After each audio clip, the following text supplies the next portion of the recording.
Welcome to Follow the Medical Record, where healthcare experts give insights into the increasing importance of following a patient's medical record through the health ecosystem with compliance, privacy, security, and efficiency front and center. This podcast is brought to you by MRO and hosted by Don Hardwick, Senior Vice President of Client Relations at MRO. Don has been in the health information management industry for over 40 years and has extensive knowledge of how medical records make their way through the healthcare ecosystem. At MRO, Don is responsible for strategic client engagement programs and overall client satisfaction. To hear from all of MRO's industry experts, be sure to visit mrocorp.com for additional content and to sign up for our monthly e-newsletter. Over to you, Don. Hi, everyone, and welcome to another session of Follow the Medical Record. I'm your host, Don Hardwick, and thanks for listening today. I appreciate that. As always, you can learn more about MRO and myself on our website at mrocorp.com. And please take a moment to connect with me on LinkedIn. I'd love to hear from you. You can also follow us on Twitter at MROcorp. As my guest today, we have MRO's Chief Interoperability Officer, Anthony Murray. So first of all, Anthony, welcome to the show.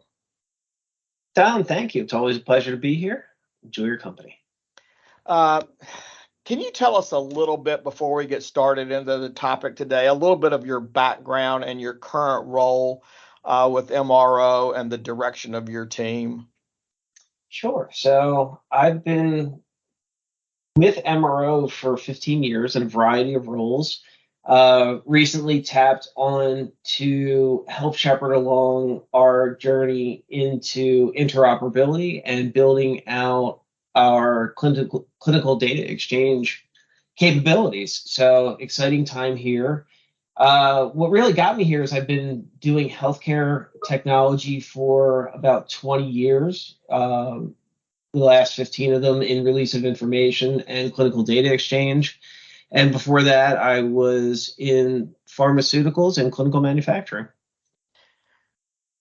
Awesome. Well, it's certainly, a pleasure to have you on the show. I know you've been on the show before and really appreciate you agreeing to come back. So, interoperability, Anthony, is a buzzword in the industry, and it's where things are going from a high level. Can you explain to our audience the concept of interoperability and basically how that intersects with the medical record? Sure. So interoperability, as you said, has been being talked about for a while in our industry. And we're really at an exciting point where we're finally getting past some of the plumbing work. And so when I talk about the plumbing work, if we think about like the definition in healthcare, it's the ability for us to connect different systems, devices, applications, and products to connect and communicate in a coordinated and meaningful way. And if you think about it with minimal effort from the end user. So meaningful way should sound really familiar with the whole concept of meaningful use and some of the regulatory actions that have been pushed out there to help promote interoperability. So the sharing of information in a meaningful way so that systems can communicate in ways that drive value into healthcare in the U.S., which leads to patients getting better care, better control of their own medical information, and being able to drive better decisions around their own healthcare because they have access to and can share easier their information. And what's that done is it's put pressure on the people that have or house or provide software to the healthcare industry to begin standardizing the way certain portions of the medical record are kept in order to share out that information in relevant ways without much difficulty and without a whole lot of customization, which has been the reality of our situation up to this point. And while we're not quite where everything is exactly the same, it has gotten a lot easier to share information in ways that we really hadn't in the past. So, with the direction and use of newer technology or the commitment to newer technology like fire, we've really seen a push towards being able to accomplish some of these goals that's really been building for the last couple of years. So tell me about fire. It seems like you've got a lot of disparate systems out in the marketplace where medical documentation is housed. Is fire bringing the solution that we've needed from a technology standpoint, or has there been something else in addition to fire that's helping to move the information from these disparate systems into some kind of common language or common platform that can be easily then disseminated? Yeah. So the nice thing about fire is it's really an HL7 standard for exchanging healthcare information electronically. So it's a roadmap for how we can begin to have disparate systems bundle things up, which are called resources. So the basic building block is really resources which describe the exchangeable health data formats and the elements that they contain. And it also provides for standards around the way that we communicate those through application programming interfaces. So we all know about and hear about the term APIs. So this is just a specialized API that allows us to talk system to system without having to do a whole lot of customization. So it is really building on a lot of the other standards that have already been out there and in place and can support a level of granularity that's going to be really effective at targeting the appropriate material, being able to help support data classification and honoring privacy while still being able to accelerate how quickly and effectively we can share information. Well, it sounds like that, to me, a layman in the industry, it sounds like that capability is going to accelerate, as you're saying, on the payer side, which has always been there's always been a time delay and a barrier, if you will, between the payers and the providers. Provide the service, the patient goes away, patient then retrieves or asks for information to be sent for follow-up care and so forth. And at the same time, the hospitals, providers need to get paid for the services that they've provided. And there's always been this delay. Is this link with fire that link that will provide faster turnaround, or is it going to provide just better production of that turnaround? So I think Fire is a tool that helps us achieve interoperability. Interoperability in and of itself isn't only going to be Fire. Fire is helpful, it's useful, and it is a focus right now, which means it's getting a lot of attention. But if we think about that definition again, so it's sharing information in meaningful ways and minimizing the human intervention. And if we think about how MRO approaches that, what we're really talking about is driving efficiency and automation into our release of information workflows. So we have pillars of value that automation can bring to the table. And I think you really touched on one of them. But if we look at them across the five, it's we want to be able to leverage technology in order to drive down costs. So we can improve the efficiency of our workflows by allowing technology to help us assist in processing information, exchanging information, and replacing human elements where it's feasible with no reduction in the quality standards that we expect from when human beings do the work. We can then also create reliable processes because we can program our technology to be repeatable and accurate beyond what we can do with human beings.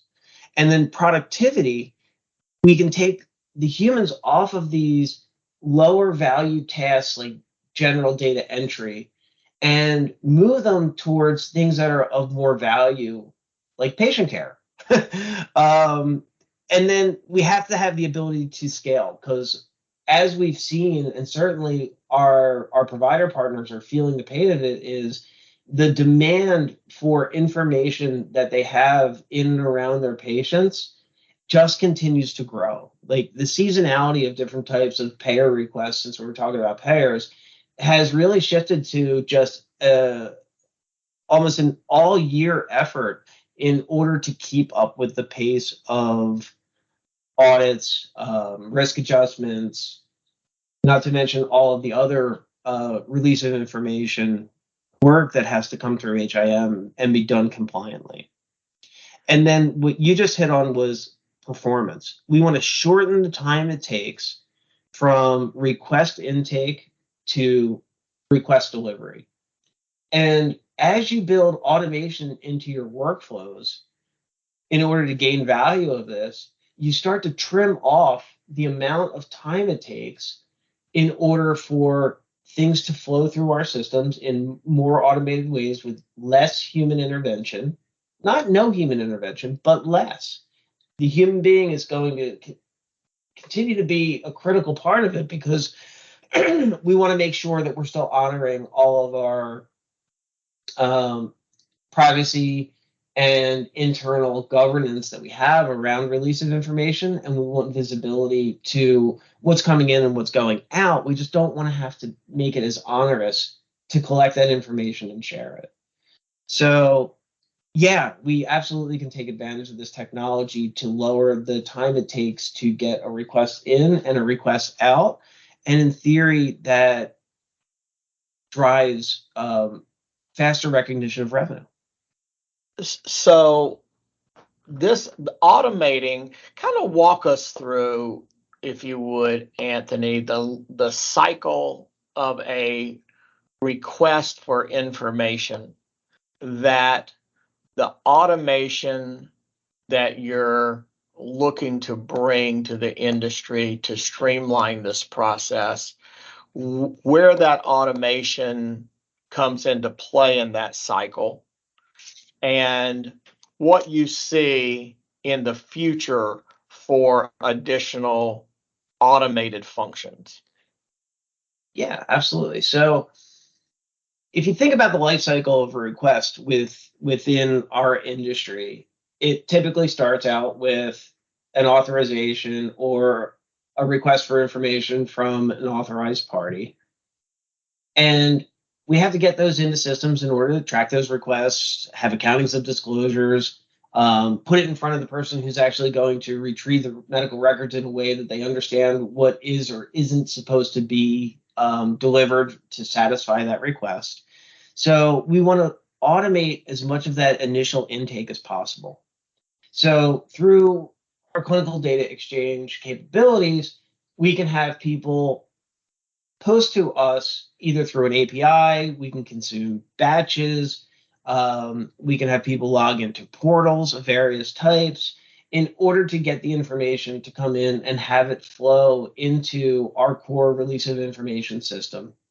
Once we have an order placed in our system, that takes away all of what would normally have been transposed from a piece of paper and somebody keying that information directly into the system. The next piece of it that we want to think about is we have to then do the patient identification portion of it. So we want to make sure that we're looking at the right records for the right person. So we typically will do some queries or lookups or examine the information that was given us and look up that patient in the EMR in order to match, the demographics that are required, first name, last name, dates of birth, etc. And we can do that now through technology. So we've taken the perspective of being able to use FHIR in order to query the EMRs, in order to perform patient matching exercises at an individual or at a batch scale that allows us to create not just this efficiency in getting information into our system, but also accuracy, because we're actually pulling things directly from the system of truth and using that to make good decisions and create additional pathways for efficiencies on. So we gain, some security, we gain some efficiency, and we gain some data accuracy by front loading our workflows with technology. And then you can think about how we're now able to retrieve medical records through capabilities like FHIR or our enterprise connector, where it would normally take a human being, a handful of minutes to go find the patient in an EMR, do the appropriate level of chart selection, and then wait for the output to come down, and then upload it back into our system for additional processing. We can now take advantage of some of the interoperability that's been put in place in order to abstract that away from the UI and start to be able to have a system level call that will harvest the appropriate information, pull it directly into our system, and then we can review it for our quality controls.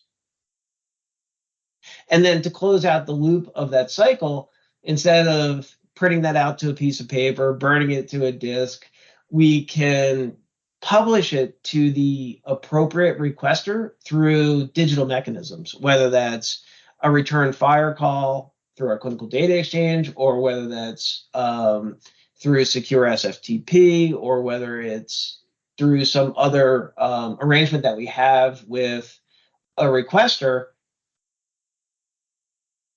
We can close out a fully digital cycle. So if you think about some of the capabilities that we're working on right now, we can have somebody post a request or a series of requests or a batch of requests directly to us through an API. We would be able to retrieve that medical record in an automated way. We have all of the appropriate controls put in place so that we have confidence that the output is only exactly what we intended and need in order to satisfy the request. And we have checkpoints where we can continue to look at it from a quality perspective before it goes out the door. And then it's returned 100% digitally.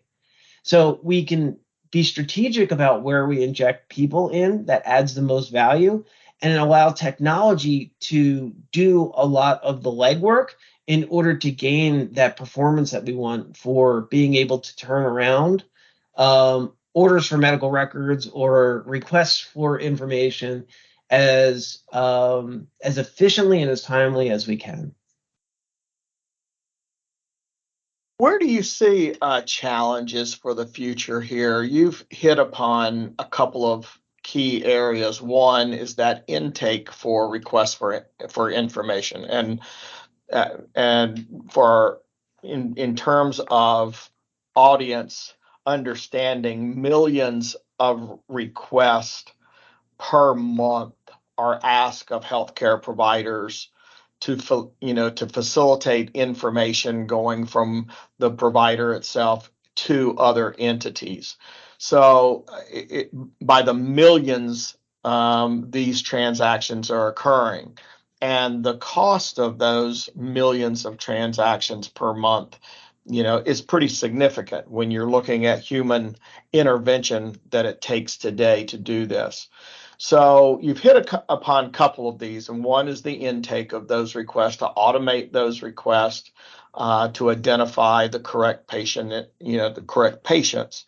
And then you've also touched on the auto extraction piece. The next phases of your involvement and your focus here, is it to expand that extraction, or is there another use or expansion of that function that you think the industry is going to start pursuing? So I think there's a lot to unpack there, but some of the challenges, even with where we are from the advancements of technology and relied upon software like EHRs, have made towards satisfying the regulatory edicts that are out there and commitments to making improvements to standardization, still have a long way to go. Not all EMRs are created equal. Not all implementations of even the same EMR are exactly the same way. So continuing to figure out how we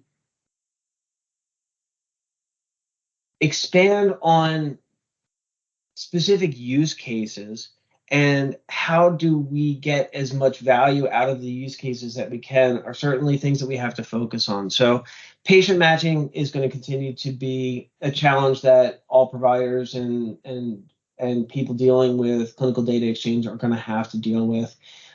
Provider identification is also a challenge. So how do we know where that was seen, who the patient was seen by, and where is the information housed that I'm really trying to get access to? And then just general capabilities around where is the information stored, in what resources, and how do we tap into that in order to satisfy the original request, but not over disclose. And those are just challenges that we continue to work on and take refinement and also take, we call it localization, right? So we have to go into every practice and really assess their EMR, their practices, their protocols, their governance and controls that they want put in place, and build that into the technology so that it's being honored as we have less human touches. Anthony, it sounds like quite a challenge, actually. But at the end of the day, it should, as you've said here today, drive down cost, improve accuracy, and then facilitate the turnaround time for both treatment and payment. So a lot of advantages to what you're challenged with in your role with MRO. So, Anthony, any parting comments or thoughts for our listeners? Just that I think you hit on at the very beginning, Don, which is, we're really starting to see that this is starting to build momentum, and there's some great work happening out there across a number of different organizations that are and make this a really exciting time where we're starting to see the fruits of these technologies. I referenced the plumbing. It's like we've got this foundational layer now that we can start to build on that is going to become how information is really shared as we continue to progress to a more technologically enabled health record and clinical data exchange. So exciting time for our listeners. It's an exciting time to be an HIM because we're at the forefront of the information that typically gets shared. And we've been doing and specializing in the nuances of release of information and everything that goes into it, and being and partnering with the technologists that are now putting these pieces in place. We have a great ability to influence the direction of how we share information, how we store information, how we classify information in a way that is going to help guide the direction of these exchanges in the future. I just think it's a really cool and exciting position to be in right now. I agree. I'm sort of not on the technology side, but it is exciting because some of the things that have been stumbling blocks for us for years, just the whole manual, laborious methods of supplying information correctly and quickly has always been a challenge, and it is an exciting time. I agree 100%. So, Anthony, certainly been a pleasure having you on the show, and I believe that this helps to give our audience another aspect of the interaction of the medical record as it travels through the healthcare delivery system. So thanks for joining. Don, always a pleasure. Thanks for having me on. For more insights on a patient's medical record, visit the show's page at MROCORP.com and be sure to explore additional resources and thought leadership on our website. Please check out our program on healthcarenowradio.com, and finally be sure to connect with us on Twitter. Till we talk again, I'm your host, Don Hardwick.